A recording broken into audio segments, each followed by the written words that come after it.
5 août 2024, en une seule journée de trading, la bourse japonaise perd 12%. Clairement le plus gros crash depuis 1987.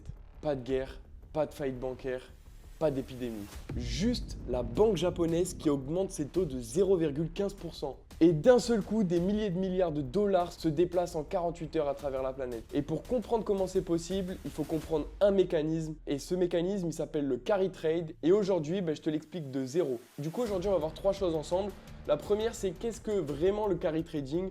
Pas une version Wikipédia, la version vraiment qui te fait comprendre pourquoi ta paire préférée bouge clairement. La deuxième chose qu'on va voir, c'est pourquoi le mécanisme est devenu le moteur silencieux du Forex depuis 20 ans. Et la troisième chose, c'est comment tu peux identifier aujourd'hui sur quelle paire le carry trading est actif et qu'est-ce que ça change concrètement pour tes trades. Et du coup, ça va te permettre d'avoir une vision complètement différente sur les différentes paires de devises comme l'USD Yen, la UD Yen, etc. Mais ça, on en parlera directement juste après. Le premier bloc, directement, c'est quoi le carry trading? Le carry trade, c'est la chose la plus simple au monde en réalité. Tu empruntes de l'argent où ça te coûte pas cher et tu te places là où ça te rapporte plus. Tu empoches du coup la différence, tout simplement, et c'est tout, en fait, tout simplement. Sauf qu'en Forex, cette mécanique simple déplace littéralement des milliers de milliards de dollars chaque année.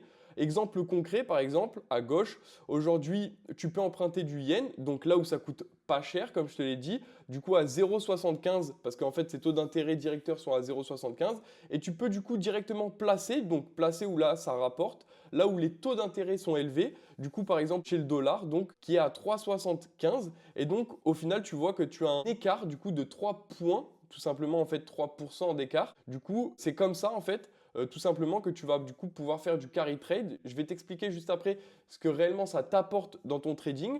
Mais donc dans l'idée, ça te permet du coup d'aller valoriser le dollar face au yen et donc tu vois déjà où je veux en venir. Mais on en parle juste après. En gros, si tu empruntes l'équivalent d'un million de yens que tu convertis en dollars et que tu places ces dollars, tu gagnes 3% par an juste par cet écart sans que la paire bouge d'un seul pips. Dans l'idée, il faut vraiment que tu comprennes, c'est qu'en fait, tu gagnes 3% sans rien faire, que la paire monte ou descende. C'est ce qu'on appelle du coup le carry, ce que tu encaisses juste en tenant la position. En fait, dans l'idée, le carry trading, c'est le fait de juste tenir une position qui te rapporte de l'argent, qu'elle soit baissière ou haussière. Et là, ça devient intéressant parce que ce mécanisme n'est pas réservé aux traders, il est utilisé à l'échelle industrielle par du coup des hedge funds, des banques d'investissement, des fonds de pension japonais, où en fait ils déplacent des millions de milliards par an en utilisant du coup ce système où ils vont prendre chez le moins cher pour aller placer leur argent sur l'économie qui a du coup le plus de rendement. Et donc pour la petite anecdote, pendant 20 ans, la banque japonaise a maintenu ses taux à zéro ou négatif. Et donc le résultat, c'est que le yen, c'est devenu la devise financièrement la plus utilisée au monde. Tu empruntes du yen gratuitement et en fait, tu achètes à peu près n'importe quelle autre devise et tu es payé juste pour attendre. Et donc en fait, c'est là qu'est venu du coup ce principe sur par exemple sur l'USD yen où tu peux voir directement une tendance haussière qui est en fait expliquée du coup par ce carry trade où on voit clairement du coup l'USD yen qui a pris du coup de 2021 à 2024, il est passé de 105 à 160 en 3 ans, donc plus de 52%. Et en fait, là, il n'y a pas de figure technique, c'est vraiment des flux de capitaux de par la situation que je viens de t'expliquer. Donc dans l'idée, avant de t'expliquer du coup c'est quoi ce moteur silencieux, je voulais tout simplement du coup directement te parler concrètement ce que ça t'apporte dans ton trading. Quand tu tiens une position, tu as des frais du coup de swap, on appelle ça des échanges. Et en fait, selon les taux d'intérêt, donc selon le carry trade dans lequel tu es, et tout simplement, tu vas avoir du coup des frais soit négatifs, soit positifs. C'est-à-dire que par exemple, si j'avais pris du coup USD yen par exemple en achat, tout simplement, donc c'est-à-dire que je vends du yen et donc j'achète du dollar, j'aurais été payé entre guillemets à tenir cette position. Et la réalité, c'est que c'est bien plus que ce que tu peux penser. Par exemple, là, je suis sur une position, j'ai quand même un assez gros capital. Mais donc, dans l'idée, avec cette position, là, je perds entre guillemets 50 euros de frais de swap juste à tenir cette position. Clairement, comme tu peux le voir là, mon frais de swap, là, il est clairement négatif. Et donc, pour te faire simple, là, par exemple, sur l'USD4, toutes les nuits, il y a du coup un frais de swap. Et du coup, l'échange là que tu peux voir directement ici, ça augmente, tu vois, soit négativement, soit positivement. Là, dans cette situation, c'est négatif pour moi. Pourquoi? Parce qu'en fait, l'USD a des taux d'intérêt plus grands que le dollar canadien. Et qu'est-ce que je fais là? Je vends du dollar pour acheter du dollar canadien. Et donc, en fait, là, je perds la différence de taux d'intérêt qu'il y a entre les deux, vu que l'USD a des plus grands taux d'intérêt que le dollar canadien. Et selon la position que tu as, ces frais vont être les taux d'intérêt par rapport à ta position. Et donc, je me retrouve avec là, par exemple, en quelques jours, 5 à 10 euros de moins par jour en tenant cette position. Et c'est ça qu'on appelle le le carry trade. Et donc maintenant, dans l'idée, tu vois vraiment que ça impacte réellement ton trading. C'est-à-dire que si par exemple, tu as des frais de swap positifs, tu sais que du coup, tu as un moteur silencieux, clairement, et on va en parler juste après. C'est-à-dire qu'en fait, tu as une tendance clairement tracée, long terme, qui a vraiment un seul but, où tout le monde en fait vend et achète la même chose. Donc en fait, la tendance long terme est claire. En plus de ça, tu vas gagner de l'argent si tu te positionnes du coup dans le bon sens, donc dans le sens du vent. Et donc, tu vas être payé de une avec les taux d'intérêt, la différence de taux, donc à peu près 3% pour avoir un vrai carry trade qui fonctionne sur le long terme. Et en plus de ça, du coup, tu vas avoir un biais fondamental clair avec une tendance claire, plus des échanges, donc un swap positif. Et réellement, ça fait beaucoup d'argent. Parce que là, pour te donner un ordre d'idée, ça fait 5 à 10 jours que je suis sur le trade et que l'écart de taux d'intérêt reste bas. On ne parle pas de 3% d'écart. Donc imagine réellement l'impact que ça peut avoir, ne serait-ce que sur 10 à 15 jours d'ouverture de position, ça peut réellement te faire un ratio en plus. Et donc réellement, c'est la chose la plus importante parce que quand bien même tu n'as pas d'intérêt à gagner des frais de swap et ça ne t'intéresse pas, bah, tu as une tendance fondamentale claire, quoi qu'il arrive. Et ça, c'est pas négligeable. Donc en fait, tu as vraiment tout qui est positif. En tout cas, on va revenir du coup directement au moteur du coup silencieux. On va en parler plus en détail, mais il fallait que je te fasse cet aparté-là. Maintenant, je vais t'expliquer un peu plus en profondeur pourquoi c'est le moteur en fait silencieux du Forex. Comme là, tu peux le voir directement, on a du coup les écarts. Bon là, c'est des obligations. Je t'en ai déjà parlé dans l'une de mes précédentes vidéos. Mais donc dans l'idée, plus il y a un écart de taux très gros, plus la devise va être intéressante du coup pour faire du carry trade. Et donc dans l'idée là, ce que tu peux voir, c'est du coup les obligations. Donc là, tu vois les deux obligations, l'USD face au yen japonais. En réalité, les obligations, comme je te l'ai déjà expliqué dans une autre vidéo, sont corrélées au taux d'intérêt. Mais donc dans l'idée, en fait, on passe un peu à l'étape supérieure. Le carry trade, c'est pas juste un trade, c'est un régime, c'est une force, comme tu peux le voir directement. Et en fait, ça agit en permanence sur les marchés. Et donc c'est pour ça vraiment que tu dois le comprendre. Mais comme je te l'ai dit, du coup, il faut deux conditions réunies. La première condition, c'est un écart de taux significatif. Et la deuxième, c'est vraiment une volatilité basse. Parce qu'en fait, si les marchés bougent violemment, les gains du carry trade, donc les gains des swaps que tu vas gagner, vont être tout simplement balayés par des pertes de change en quelques heures. Et du coup, quand ces deux conditions sont réunies, le carry trade attire énormément de capitaux. Et c'est vraiment pour ça qu'on voit des très grandes tendances haussières, par exemple sur l'USD Yen ou bien d'autres devises. Et du coup, revenons au 5 août 2024. La banque centrale japonaise a décidé, entre guillemets, d'augmenter ses taux d'intérêt.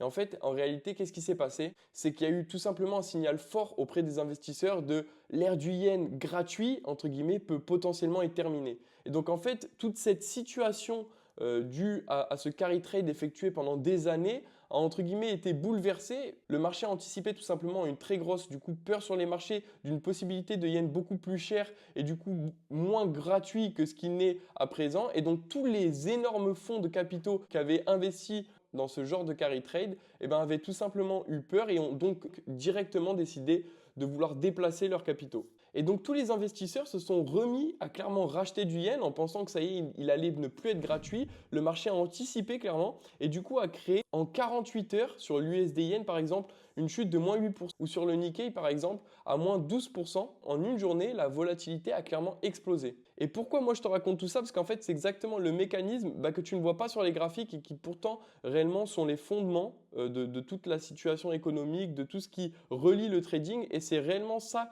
qui fait bouger les marchés sur le trading. Et c'est pour ça que tu dois vraiment le comprendre et l'apprendre.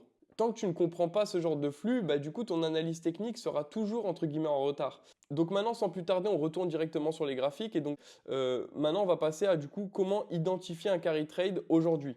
Parce que maintenant, ok, la théorie c'est bien, mais bon, l'idée c'est maintenant comment toi tu vas faire pour concrètement identifier le carry trade. Trois critères à vérifier. Le premier critère, c'est l'écart de taux entre les deux banques centrales. Il faut qu'il y ait un écart supérieur à 3% pendant des mois. Le premier critère, c'est l'écart de taux entre les deux banques centrales. Le mieux, c'est qu'il y ait un écart supérieur à 3 points. Dans l'idée, tu fais la soustraction entre deux devises. Si l'écart est supérieur à 2 points de pourcentage, il y a un potentiel de carry trade.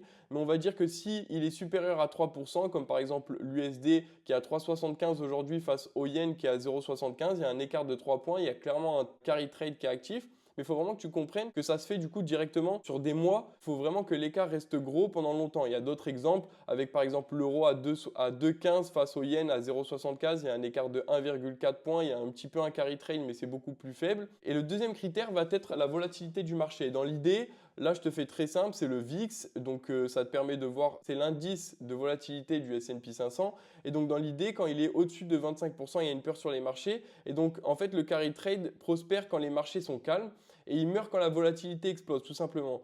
Donc dans l'idée, c'est pour ça que tu verras souvent le yen se renforcer pile au moment où les actions américaines chutent. C'est pas une coïncidence, c'est vraiment le carry trade qui se défait tout simplement. Dans l'idée, quand il y a une situation beaucoup plus stable, là on va continuer à avoir cette tendance haussière sur toutes ces devises. Et donc la troisième critère, c'est tout simplement la direction de la paire sur le moyen terme, en fait tout simplement. Comme je te l'ai dit, le carry trade crée la tendance lente et persistante. Si tu vois une paire qui monte méthodiquement pendant des mois avec peu de corrections majeures, eh ben, il y a probablement un flux de carry trade. Comme tu peux le voir directement là, on peut voir le flux directement de 2022 à 2024. La hausse a quasiment pas été interrompue, tu vois. Et donc maintenant, qu'est-ce qui change quand tu prends tes trades? Dans l'idée, il faut vraiment que tu vois si déjà il y a un carry trade qui est actif sur cette devise pour pas que tu sois en fait tout simplement un contre-courant. Parce que je peux t'assurer que si tu vends du yen japonais dans cette situation-là, franchement, c'est incompréhensible. Tu auras beaucoup plus de chances de te faire stopper. Après, en ce moment, on voit que sur les 160, le dollar va perdre de la valeur face au yen japonais, tout simplement parce que la Banque centrale japonaise intervient sur les marchés financiers. J'aimerais bien t'en parler. N'hésite pas à me le dire en commentaire si tu as envie que je t'en parle, parce que pas beaucoup de personnes en parlent sur YouTube, mais en réalité, c'est une très grosse force et moi, ça m'a permis de générer pas mal d'argent grâce à ça. Je me souviens avec la chute ici, comme tu peux voir là, et celle-ci aussi. J'ai profité des deux, une sur l'euro-yen, mais du coup, les paires sont corrélées, et une directement là sur le graphique que tu peux voir directement, ici, à ce moment-là, précis en 2023. Donc dans l'idée, je pourrais t'en parler dans une autre vidéo, mais ça rejoint un petit peu tout cet aspect par rapport au carry trade, etc. D'où le fait que la Banque centrale, elle, veut aussi contrôler entre guillemets les marchés, qui en fait ne sont que haussiers, en fait, tout simplement, parce que ça dévalorise à un certain point du coup la monnaie du yen. Donc c'est vraiment pas forcément très très intéressant pour eux quand la monnaie devient trop basse. Donc voilà, le carry trade, c'est clairement pas un concept académique réservé aux institutionnels, etc. ou aux hedge funds. C'est vraiment quelque chose qui existe réellement et même dans ton trading à toi. Et en comprenant du coup tout ce système-là, ça va vraiment te permettre de comprendre réellement les flux, réellement dans quel sens ils vont, les tendances haussières ou baissières que ça peut créer sur le long terme, même l'argent que tu peux te faire en tenant simplement la position. Tout ça, c'est vraiment des choses que tu dois prendre en compte et que tu ne peux pas ne pas prendre en compte si tu utilises que l'analyse technique et que, comme je te l'ai dit, tu es à l'inverse de toutes ces positions, tu risques largement de te faire stopper parce que, en fait, ça, c'est des compréhensions macro qui ne se voient directement pas sur le graphique. En tout cas, j'espère que cette vidéo t'a plu. N'hésite pas à me le faire savoir dans les commentaires. En tout cas, moi, je te parle d'analyse fondamentale tous les dimanches. Du coup, on se revoit la semaine prochaine. C'était Sinclair. Bisous.